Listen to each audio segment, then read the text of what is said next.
from Johannesburg in South Africa.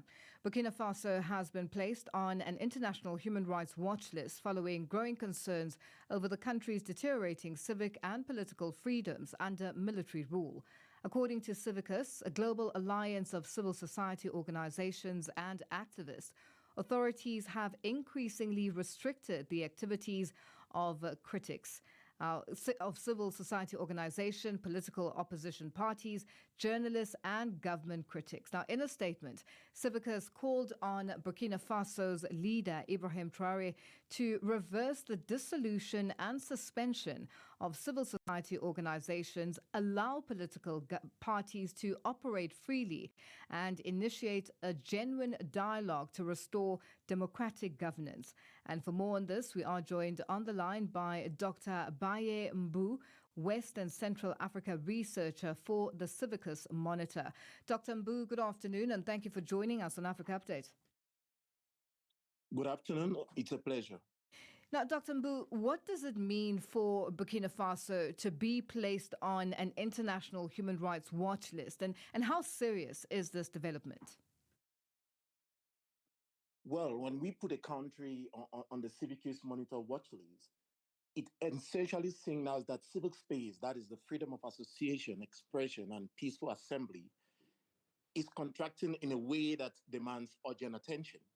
For Burkina Faso specifically, what triggered these wasn't just continued repression, but rather the sheer scale and velocity of what happened in 2026. The military authorities dissolved 118 civil society organizations in a single day in April, and then suspended another 564 between late April and early May. And yes, what makes it particularly alarming, these organizations had been given a full year to comply with new regulations. Yet the crackdowns happened before that grace period even expired.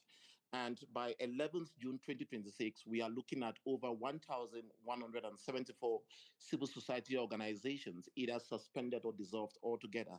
So this isn't just serious, it's a complete dismantling of organized civil society. Additionally, to really drive home how serious this is, the issue is not just about dissolving civil society organizations. The military has gone further. They formally dissolved all political parties in January 2026, and recently they have essentially forced the United Nations Human Rights Office to shut down after it criticized their human rights record, attempting to blur international accountability for its human rights record. All of these are taking place amid trends of the silencing of critical voices, including suspension and media bans, funds conscription of journalists and human rights defenders.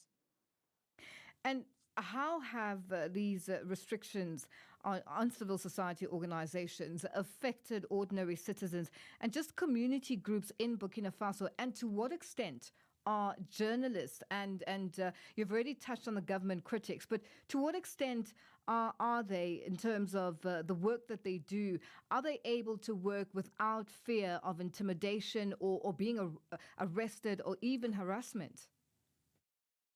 Well, you see, the restrictions on civil society have essentially crippled the civic space, not just from an organizational perspective, but from the ground level too.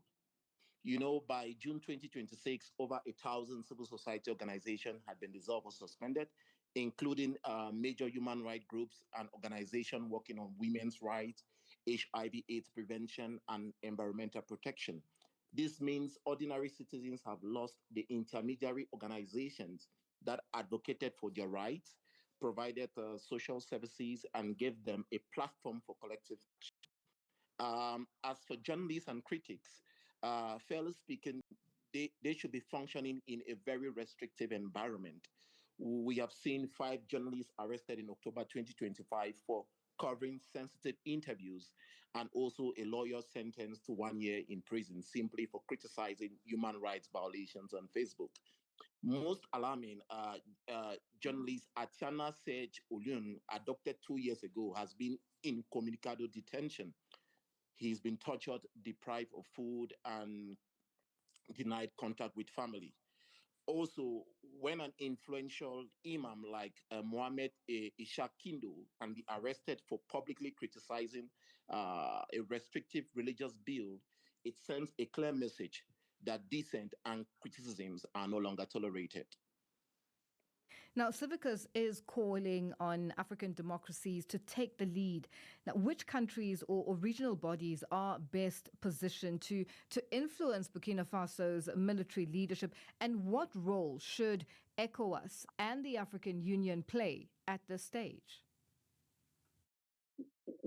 This is a very, very technical question. Well, the reality is this is a particularly tough situation because Burkina Faso is not operating in isolation anymore. As you know, since January 2024, it's made a deliberate strategic choice, which is alongside Mali and Niger, to withdraw from ECOWAS and instead formalize a confederation called the Alliance of Sahel States. So they are presenting themselves as a bloc distinct from the wider West African community. This fundamentally changes the dynamics. ECOWAS is weakened precisely when it needs leverage most, and the AU's influence is similarly compromised because the military authorities have essentially signaled they are more interested in their Sahel alliance than in continental frameworks. The countries or actors best to influence Burkina Faso will certainly, or realistically be Mali and Niger, which is their fellow Sahel state members. But they are confronted with similar civil space challenges and trajectory. So there is very little incentive for them to push back. That's the uncomfortable truth, especially when a regime withdraws from regional institutions and aligns with like-minded military governments. The leverage of traditional regional bodies becomes almost meaningless unless there is coordinated, sustained pressure, something neither ECOWAS nor the African Union appears capable of mounting right now. All right. Well, And Dr. Mbu, we have run out of time and are going to leave it there for yes, today. Thank you for joining us on thank you. Africa Update. Thank you and have a nice day.